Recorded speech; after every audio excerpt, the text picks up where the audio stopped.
अब आपको प्लॉट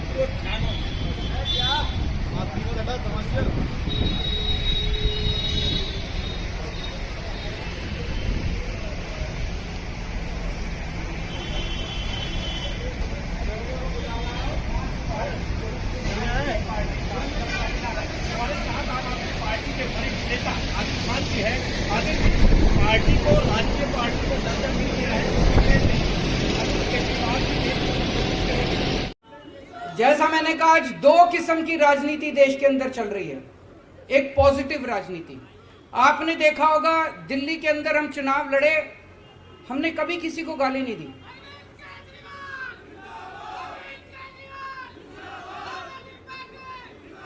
हमने कभी किसी को गाली नहीं दी।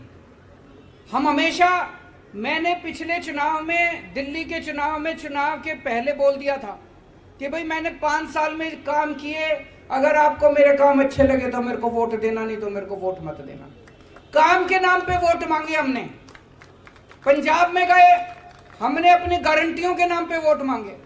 गोवा में गए, गुजरात में गए, अपनी गारंटियों के नाम पे, काम पे वोट मांगे।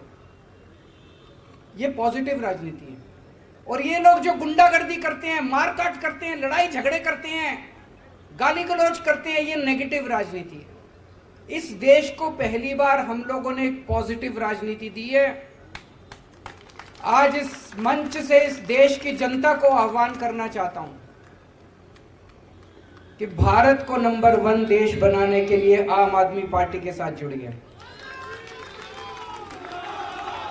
और आम आदमी पार्टी से जुड़ने के लिए एक नंबर दे रहा हूं, उस नंबर पे जो लोग देश भर में, आप तो जुड़े हुए हैं, आपको करने की जरूरत नहीं है, इस पे मिस कॉल मारें जो देख रहे हैं।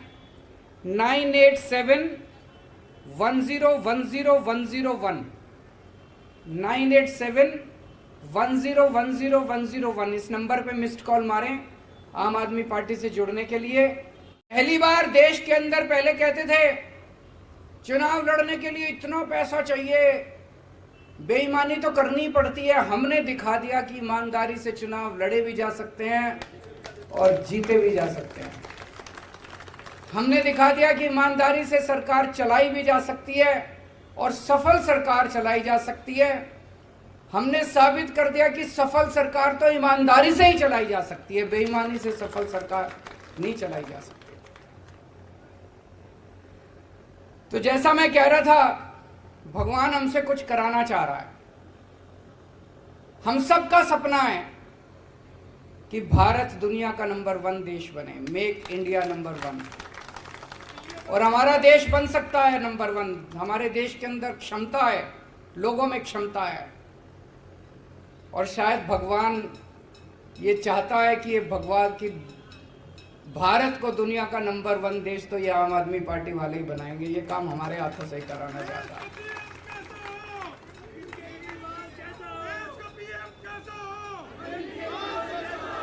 देश की राजनीति के अंदर, राजनीति को एक नई दिशा दी है। अभी तक जब भी ये लोग चुनाव में आते थे, केवल और केवल गुंडागर्दी, गाली गलौज, उसने उसको गाली दे दी, उसने इसको गाली दे दी, उसने उसको कुछ कह दिया, उसने इसको कुछ कह दिया। टीवी वाले आते थे, जी उन्होंने आपके बारे में ये बोला, आपको क्या कहना है? अरे बोलने दे, क्या हमको क्या लेना देना किसी ने क्या कहा हमारे बारे में। बस यही चलती थी राजनीति। इसने ये बोला जी आपके बारे में, आपको क्या कहना है? उसने ये बोला जी आपके बारे में, आपको क्या कहना है? जाति के नाम पे, धर्म के नाम पे। इस पूरी यात्रा में बहुत सारे ऐसे लोग हैं जिन्होंने बहुत कुर्बानियां दी, बहुत संघर्ष किए। हमारे बहुत साथी हैं जिन्होंने खूब डंडे खाए। आपने भी खाए? अच्छा, 1 महीने बेड पे थे, फ्रैक्चर हो गया था। बहुत डंडे खाए, जेल गए, बहुत लोग जेल गए। हमारी संतोष कोहली शहीद हो गई। हमारे साथ मीरा सान्याल जी होती थी। बिपिन करके एक लड़का था पंजाब में, चुनाव में प्रचार के दौरान उसका हार्ट अटैक हो गया। और भी ऐसे कई लोग हैं जिनको हमने इस यात्रा के दौरान खोया है।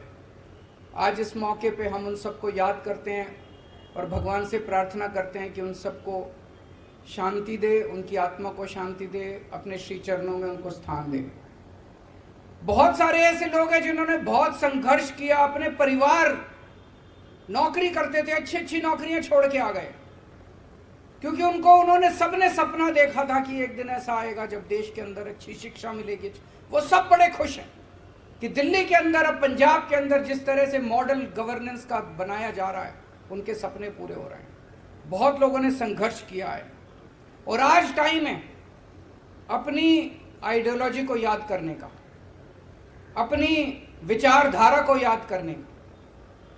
आम आदमी पार्टी की विचारधारा के 3 स्तंभ हैं, याद है ना सबको? याद नहीं है? 3 स्तंभ हैं। कट्टर ईमानदारी, मर जाएंगे, देश के साथ गद्दारी नहीं करेंगे, बेईमानी नहीं करेंगे, एक टाइम की रोटी कम खा लेंगे लेकिन बेईमानी नहीं करेंगे, बेईमानी का पैसा घर में नहीं आएगा। कट्टर ईमानदारी। दूसरा स्तंभ है कट्टर देशभक्ति। देश के लिए जरूरत पड़ेगी तो जान हाजिर है, फांसी पे चढ़ जाएंगे। और तीसरा स्तंभ है इंसानियत। इंसान को इंसान समझना है, इन लोगों की तरह गुंडागर्दी नहीं करनी। गुंडागर्दी हमारी विचारधारा नहीं है, उनकी हो सकती है। इंसानियत, इंसान के लिए कुछ भी करने की जरूरत पड़े, इंसान से कोई इंसान से मोहब्बत करनी है। हम गाते हैं ना, इंसान का इंसान से हो भाईचारा, यही पैगाम हमारा। तो इंसानियत तीसरी हमारी आइडियोलॉजी है। एक बारी और सब लोगों को याद दिला दूं, कई बार बोल चुका हूं, हम लोग आम आदमी पार्टी में मरने मिटने के लिए, देश के लिए आए हैं। अगर किसी के मन के कोने में कभी आए पद की इच्छा, पैसे की इच्छा, प्रतिष्ठा की इच्छा, तो या तो वो फीलिंग निकाल देना और या आम आदमी पार्टी छोड़ देना, गलत पार्टी में आ गए। और उसमें अब एक चीज और ऐड कर रहा हूं, ये अब जेल में डाल रहे हैं। मैंने कहा ना, सारी राष्ट्र विरोधी ताकतें इकट्ठी हो गई है आम आदमी पार्टी के खिलाफ। वो नहीं चाहती कि देश की तरक्की हो, वो नहीं चाहती देश में स्कूल खुलें, वो नहीं चाहती देश में अस्पताल बने। वो सारी राष्ट्र विरोधी ताकतें हमारे को रोकना चाहती हैं, देश की तरक्की रोकना चाहती हैं। वो अब आपको सबको जेल में डालेंगे, एक एक करके सबका नंबर आएगा, सबका नंबर आएगा एक एक करके। कम से कम 8 से 10 महीने जेल में जाने के लिए तैयार रहना पड़ेगा, उससे ज्यादा नहीं रखेंगे, क्योंकि कुछ करा ही नहीं, फिर उसके बाद तो बेल वेल मिल ही जाती है। तो अगर किसी के मन में डर है, अगर किसी के मन में डर है तो आम आदमी पार्टी छोड़ देना। आज इस खुशी के मौके पे मनीष जी की और जैन साहब की बड़ी याद आ रही है। वो भी अगर होते तो हमारी खुशी में और 4 चांद लग जाते। वो संघर्ष कर रहे हैं देश के लिए, हम सब के लिए। इस वक्त देश की सारी राष्ट्र विरोधी ताकतें जो इस देश का भला नहीं चाहती, जो इस देश की तरक्की नहीं चाहती, वो सारी ताकतें मिलके आम आदमी पार्टी का विरोध कर रही हैं। मनीष सिसोदिया क्या क्या कसूर है? कल मैं एक उद्घाटन करने गया था ईस्ट विनोद नगर में, एक स्कूल में। सरकारी स्कूल है, सरकारी स्कूल है, और उसमें फ्रेंच पढ़ाई जाती है, जर्मन पढ़ाई जाती है, स्पेनिश पढ़ाई जाती है, जापानीज पढ़ाई जाती है। मेरी पढ़ाई हिसार के सबसे बड़े प्राइवेट स्कूल में हुई थी। हमारे स्कूल में भी ये सारी चीजें नहीं पढ़ाई जाती थी, बड़े बड़े प्राइवेट स्कूलों में नहीं पढ़ाई जाती। आज दिल्ली के सरकारी स्कूलों के अंदर वो शिक्षा दी जाती है। तो मनीष सिसोदिया का कसूर था कि उसने गरीबों के बच्चों को सपने देखने सिखाए, कि सपने देखो, बड़े बड़े सपने देखो, उनको पूरा करने का जज्बा रखो। ये कसूर था मनीष सिसोदिया का। 75 साल से गरीब का बेटा गरीब रह जाता था क्योंकि अच्छी शिक्षा नहीं मिलती थी। उनको उसने सपने दिए, उनके सपनों को उसने पर दिए, और ये सारी राष्ट्र विरोधी ताकतों ने मिलकर मनीष सिसोदिया को जेल के अंदर डाल दिया। जैन साहब का क्या कसूर था?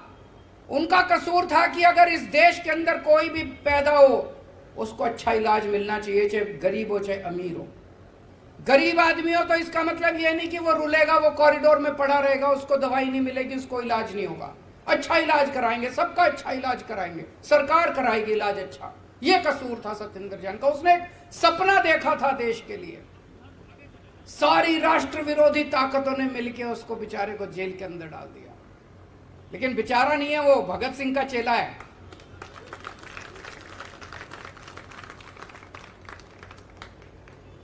तो ये सारी राष्ट्र विरोधी ताकतें आम आदमी पार्टी को रोकना चाहती है, लेकिन ऊपर वाला हमारे साथ है।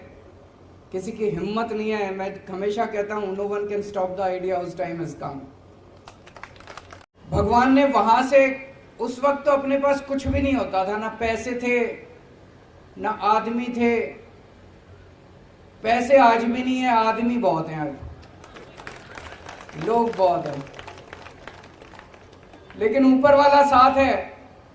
आज सवेरे मैं यही सोच रहा था कि कहां से कहां आ गए। तो इसका मतलब ऊपर वाला कुछ कराना चाह रहा है हमसे, है कि नहीं है? हम तो निमित्त मात्र हैं, हमारी तो औकात ही कुछ नहीं थी।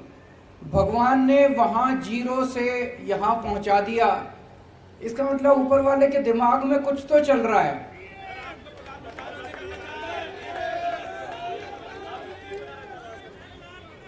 ऊपर वाला कुछ तो हमसे, देश के लिए कुछ तो कराना चाह रहा है।